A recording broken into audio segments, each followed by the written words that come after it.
ভেঙেছ British শাসন, বন্ধ করেছ বিদেশ নীতির অমানবিক শোষণ। পরাধীনতার বাঁধন ছিঁড়ে পাচার দিয়েছ যুক্তি, স্বাধীনতা আজ তোমার জন্য পেয়েছি আমরা মুক্তি। স্বাধীনতা তুমি মুক্ত করেছ, আজাদ করেছ দেশ, ভারতের মাটিতে ইংরেজের ক্ষমতা চিরতরে করেছ শেষ।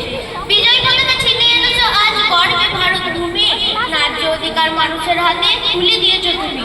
স্বাধীনতা তুমি দেশের মাটিতে করেছ গণতন্ত্র, উচ্চ কণ্ঠে বলতে পেরেছি বন্দে মাতরম মন্ত্র। স্বাধীনতা আজ তোমার জন্য প্রাণ ভরে নিশান, তোমার জন্য একই সাথে সব মিলেমিশে পরিবার। তোমার জন্য স্বাধীনতা আজ উন্নত মোদের শীত, তোমাকে আনতে শহীদ হয়েছে দেশের অনেক বীর। স্বাধীনতা একদিন তোমার জন্য কেঁদেছে ভারত মাতা, লাল রঙে রাঙা হয়ে আছে ইতিহাসের পাতা। হে স্বাধীনতা তোমার জন্য ঝরেছে অনেক রক্ত, হাসি মুখে প্রাণ দিয়ে গেছে কত সব মহান দেশভক্ত। কত যুদ্ধ লড়াইয়ের পর এসেছো তুমি শেষে, 47 আগস্ট এসেছো তুমি দেশে। নমস্কার।